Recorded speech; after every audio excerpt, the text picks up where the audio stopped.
Welcome to the Teachers of BC podcast. Real stories, real teachers, real life. Before we begin, we'd like to acknowledge that we are on the unceded territory of the Indigenous people of British Columbia. Haichka. Welcome back to the Teachers of BC podcast, where we talk to real teachers about real life.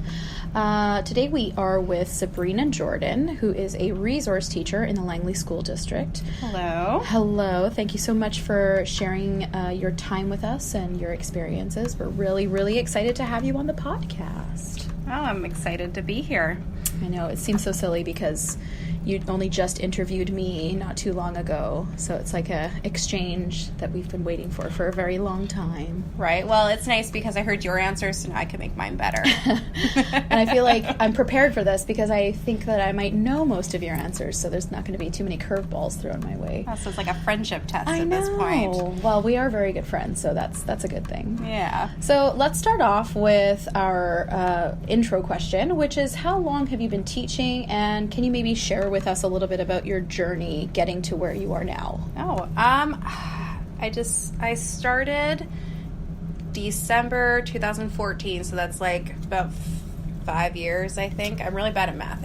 I'm better with English. But December 2014? Yeah. So yeah, it'll be 6 years at the end of this year. Oh, geez. Yeah. So almost 6 years. Mm-hmm. So right now I work as a resource teacher in the Langley School District.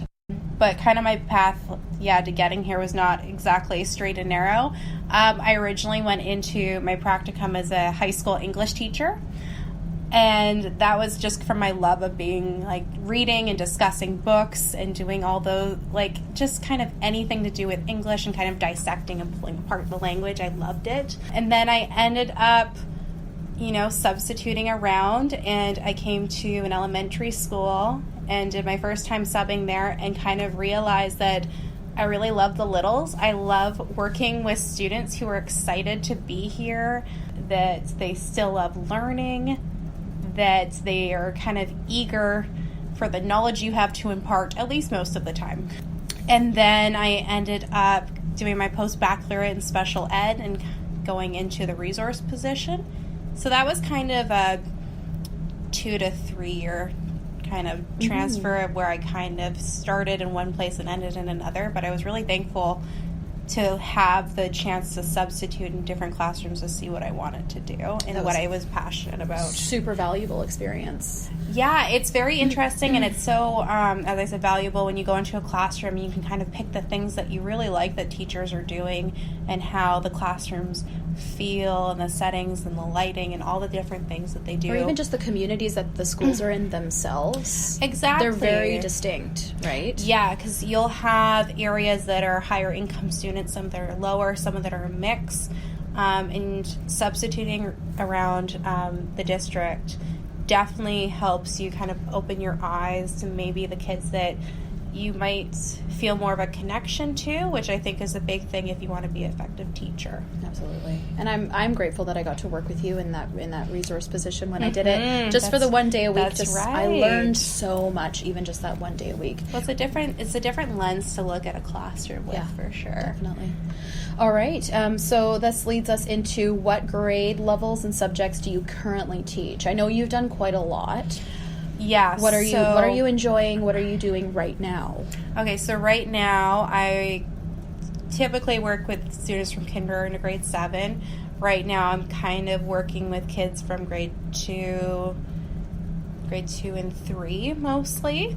I'm also a reading recovery teacher, so I do see grade 1 students. Yeah, I kind of have a mixed bag, but I definitely work with kids in not just kind of special education circumstances, but also more specifically on their reading. Literacy. Math, literacy is really strong. I still have that love of reading, and now it's just more of, and teaching kids to read. There's nothing more rewarding than when you see a kid read a word on their own for the first time, their little eyes light up, and they just have that confidence. It's an incredible feeling.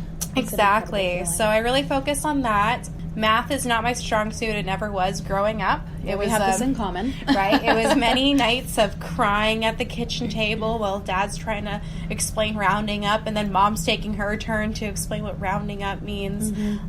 So that's kind of where my professional development right now is kind of targeting, is how to effectively teach math and understand it, but also show math in different ways and help students. Brave woman.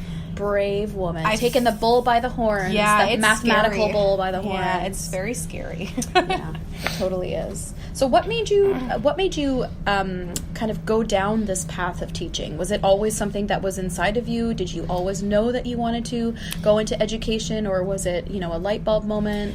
I know a lot of people say that they usually have like a teacher or someone that they kind of, inspire them to become a teacher. I didn't necessarily have that. Going through high school, I had a lot of really poor English teachers where they're kind of systematic of, let's read this, here's your worksheet, answer some questions, move on to the next chapter. And I found that it kind of challenged me to do better. I was like, I think I can do that better than you. I think I can get kids to love to read. I think I can get high schoolers to love to read. And that's kind of what inspired me. I did, in saying that, have a really great grade 7 teacher, Mr. Harris from Royal Heights Elementary.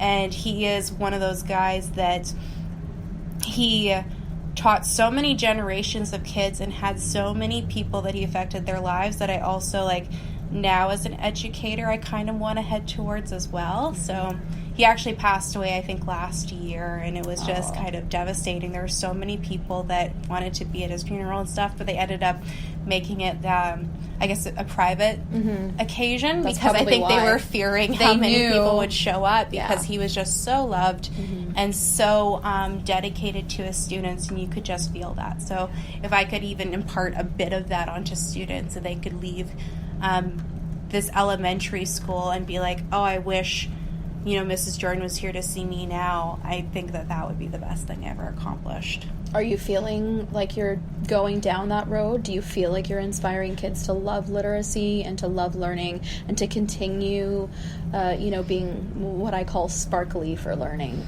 I think more so with the grade 1s, just doing reading recovery, is I spend every day with these kids, half an hour, with one-to-one with a child for 20 weeks, and that's where I think I establish a bond. I still have students that I've taught when I started training and whatnot, and they're the first ones who say hi to me, and they want to some of them want to give me a hug, some are too cool for that, but Oh, isn't it so sad when they get too cool for that? Yeah, it's very devastating, but that's where I see the most connection building, and it's kind of like you're in the trenches together, and Mrs. Jordan's going to be there to help you together to get out of read, the trenches. Exactly, and I feel like I can really support them and help them, and that because they're also so young, there's the buy-in, but they also really trust me, and I feel like that carries on no matter how old they are afterwards. Yeah, definitely.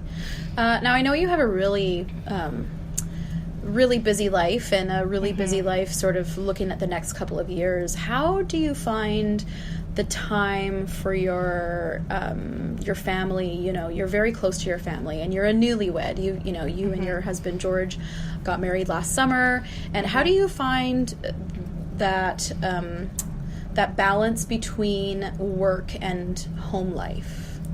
It's really hard, especially I find in the resource position, because you have, at the beginning of the year, you've got IEPs, you're setting up meetings with parents, with teachers, a lot of which we have to have outside of the regular school timetable, and that's really hard.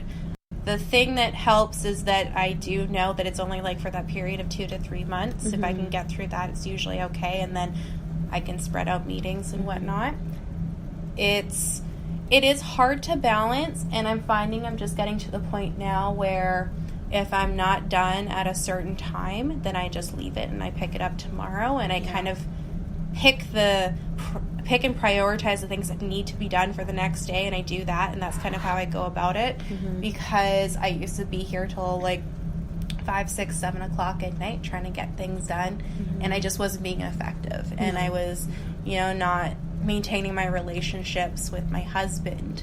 And even now, like, I'm pregnant and expecting in August, and I'm still even trying to think about what is that going to look like now with a kid in the mix, like, You definitely can't stay at school till 5:30. No, I'm going to be change. Responsible, so I'm still kind of figuring that out as I go, but I think the biggest thing is, to a certain point, you need to really go, this is what time I'm allotting for this, and then if I don't finish in the time, I need to be okay with that. Absolutely. Yeah. That's something that dawned on me in university when I would, I'm a textbook procrastinator, so cramming, and then just like you said, it would dawn on me the next day that nothing I worked on was in my brain bank because I hadn't rested, and I should have just, put the period on the end of the sentence and moved on to something that, where we would be more effective. Luckily for you, you're a very organized person.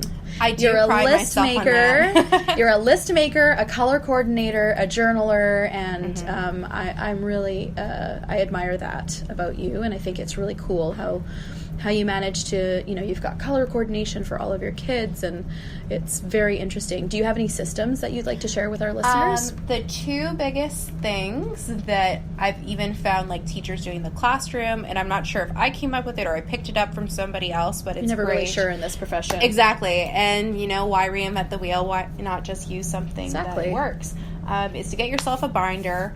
And if you have, if you're like me, you've got kids on a caseload or you got kids in a classroom, number them, have those numbered tabs in the binder, and, put your observation notes in there, put your reading assessments in their tabs. So when you go to write a report, you can literally you flip over. So say, for example, if Bob is number 1, you flip to number 1, you've got all the stuff there.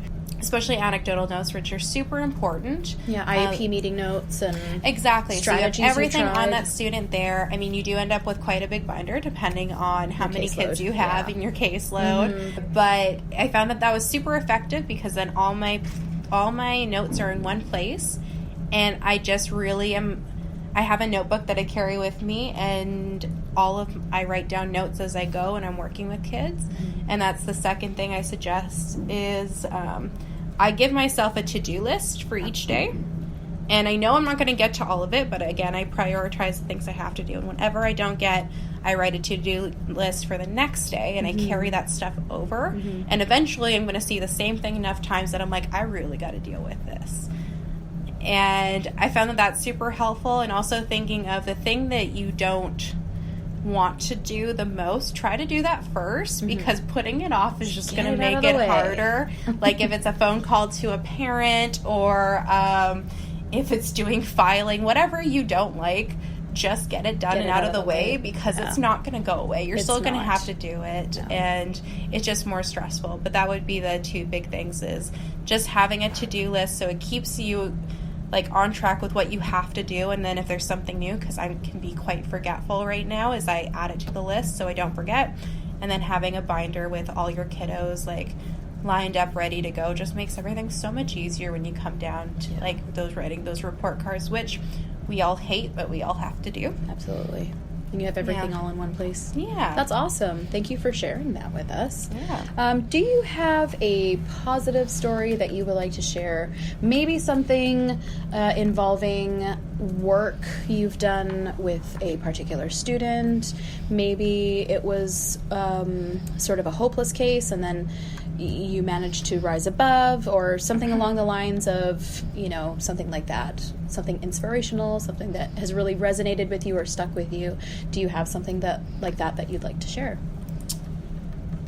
Something that actually just comes to mind right now, and it's a student that I'm not even working with this year on my caseload, but he is on my coworker's caseload. And the other day he came in to do his, we do like high frequency words. So usually around reporting time, we like to check and see how many more they've gotten for each term. So when he first came here, he came in as a intensive behavior designation. And for those of you who are not quite familiar, it basically means that his behavior disrupts his learning, and he's also getting outside counseling. So he came here, and he was the kid that basically, to sum him up, was to say that he would say no just because you asked him, right? Like, that was his go-to no, and everything was a struggle, and